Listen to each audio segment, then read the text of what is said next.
Sério? Bem, vamos dar prosseguimento aos relative pronouns, ou seja, os pronomes relativos que são conectivos. Elementos que fazem ligações tipo conjunção, tipo preposição. Tá? Os pronomes relativos, eles também são responsáveis por essas ligações. No caso dos pronomes relativos, eles fazem a ligação da oração principal com a oração subordinada. Então, você logo imagina que você está trabalhando com período composto, não é isso? Eu posso ter numa conjunção ligando somente termos, e o período seria simples. Mas no caso do pronome relativo, ele está fazendo a introdução, ou seja, ele é o começo da oração subordinada, né? Então, aprende-se na língua inglesa que os termos essenciais da oração, na verdade, são muito importantes na língua inglesa, porque eles não podem deixar de existir. Então, você tem na língua portuguesa, por exemplo, termos essenciais da oração, sujeito e predicado. Ora, se são essenciais, não deveriam faltar. Por que eu tenho uma oração sem sujeito? Na língua inglesa não tem essa possibilidade. O sujeito, na verdade, é um termo essencial da oração. O sujeito vai aparecer a princípio de três formas possíveis. Ele vai aparecer através de um pronome pessoal do caso reto, no caso I, you, he, she, it, we, you e they. É a primeira possibilidade de aparecimento do sujeito, mas ele pode estar na forma de um nome próprio, tá? Nome de pessoa, de lugar, ele pode funcionar. E a terceira situação é que ele apareça também na forma de um substantivo. E o que é que me possibilita sintaticamente o pronome relativo? Sintaticamente, o pronome relativo ocupa duas posições dentro da sentença. Ou ele é sujeito, ou ele é objeto. Então, quando é que ele vai ser sujeito? Ele vai ser sujeito quando eu observar que aquela oração não tem um pronome, não tem um nome próprio e nem tem um substantivo. Então, por ausência de um desses termos, dessas classes que podem sintaticamente funcionar como sujeito, o relativo vai ocupar essa função sintática. Mas quando a sentença já tiver esse sujeito, ele vai funcionar como objeto. Tá? Então, além de ser o introdutor, o começo da oração subordinada, sintaticamente ele vai desempenhar essas duas funções, ou de sujeito ou de objeto. Ok, gente? Então vamos iniciar a aula de hoje dando uma observada aqui, né? Relembrando que o Enem está próximo, que vocês foquem, né?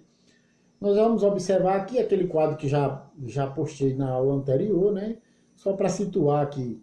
Tem pronome que é para pessoa, tem pronome que é animais, para objeto, né? Isso tudo vai ser tratado dentro dos tópicos de gramática separadamente, com exemplo, com definições, tudo direitinho, né? Mas aqui nós já podemos observar que tem pronome que é usado só para pessoa, outro que é para animais, objeto, ideia, outro que se refere só à posse, feito esse ruse aí, tá?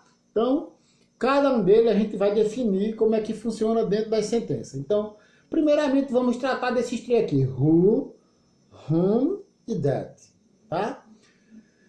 Quando o termo antecedente for pessoa e o pronome relativo exercer a função de sujeito, usa-se who ou that. Então, gente, o que é que se entende por termo antecedente? É muito importante. O antecedente não é o que está depois. É o que está antes. Antes de quê? Antes do relativo. Então, antes de você usar o relativo, você tem que observar o que é.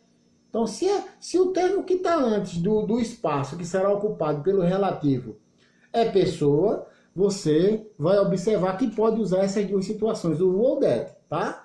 Mas se a função dele for sujeito, e quando é que ele vai ser sujeito? Quando a sentença não tem. Ele sintaticamente quer funcionar como sujeito. Se a sentença já tivesse sujeito, aí ele seria objeto, tá? Então, veja como é que funciona aí. Não é só descobrir o termo antecedente, é saber se naquela oração tem sujeito. Se não tiver, ele será o sujeito. Exemplo, the girl, né? The girl who or that played tennis was a dancer too. A garota que jogava tênis era uma dançarina também. Então, quem é o termo antecedente? O que é que está antes do relativo aqui? O que é que está antes do relativo? O que está antes do relativo é the girl. The girl não é a garota? Não é pessoa? Então, por isso que você está usando. Agora, essa questão de você analisar oração principal e oração subordinada, nós vamos traçar aqui um gráficozinho que ficaria mais ou menos desse jeito, né? A grosso modo, genericamente, ficaria assim. Muito embora muitas sofram mudança a partir dessa aí mesmo. Eu teria no começo a oração principal. No meio delas, eu teria o pronome relativo como um elo, como uma ponte de ligação entre uma oração e outra. E por último, eu teria a oração subordinada. Então, gente, seguir esse organogramazinho que está aí é entender basicamente como é que funciona um período composto por subordinação. Isso não quer dizer que esse segmento vai servir para todas as sentenças. Por exemplo, para esse exemplo que tem aí, não tem como fazer isso, tá? Porque você lembra que toda sentença na língua inglesa tem que ter sujeito, verbo e complemento? Então analise para saber se uma sentença tem isso. Porque eu não posso dizer, por exemplo, aqui que a garota é a oração principal, porque a garota é só o sujeito. Não é? Não tem como. Para ser uma oração, teria que ter sujeito, verbo e complemento. Então é preciso que se analise isso, que um aluno na terceira série tranquilamente sabe já desse procedimento, porque temos tratado durante todo o ensino fundamental e o ensino médio, que no terceiro fica mais como uma revisão, né? Então, o que é que vai acontecer aqui? Vamos fazer uma análise para descobrirmos que esse gráficozinho que eu tracei aqui não vai servir para aquela oração. Por exemplo, qual é a oração principal? The girl was a dancer too. Ou seja, a garota era uma dançarina também. Aí eu vou ter o sujeito, que é a garota, era, que é o verbo, uma dançarina também, o complemento. Tá vendo que não ficou porque the girl tá aqui, ó, the girl, e o was, a dança, tu tá lá no final. Então não tá desse segmento que tava aqui. Você vai encontrar no assunto orações que vão ter esse segmento, nem todas. É por isso que a gente tem que entender. Tem certas coisas que você, pelo conhecimento que tem da língua portuguesa, facilita mais você entender do que eu dou explicando para você como é que funciona a língua inglesa. Porque isso é uma questão de análise sintática, que você faz muito isso na língua portuguesa. Então, se eu tirei, gente, se eu tenho duas partes, se eu tirei a oração principal, o que sobrou, naturalmente, é a oração subordinada. Então, quem é a oração subordinada? Who, Odette, played tennis. Tá? Então, o que é que eu peguei? Tirei a oração principal, o que sobrou é o quê? A oração subordinada, seguindo o princípio que o relativo é o introdutor da oração subordinada, né? Depois eu quero saber qual é o sujeito da oração principal. The girl. Não? The girl é o sujeito da oração principal.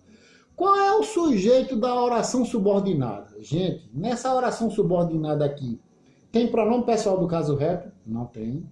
Tem um substantivo? Não tem. Tem um nome próprio? Não tem. Só que as orações em inglês não podem funcionar sem sujeito. Então, quem é que foi o sujeito? Ou who ou that. Por quê? Porque não tinha. Aí, sintaticamente, ele vai cumprir essa falta que tem. Não vai ficar faltando porque ele vai suprir, não é isso? Aí, o que é que vem antes, que é chamado de termo antecedente? Olha, eu pego aqui e analiso. O que é que está antes do relativo? O que é que está antes? Ó, o que é que está antes? É chamado de termo antecedente.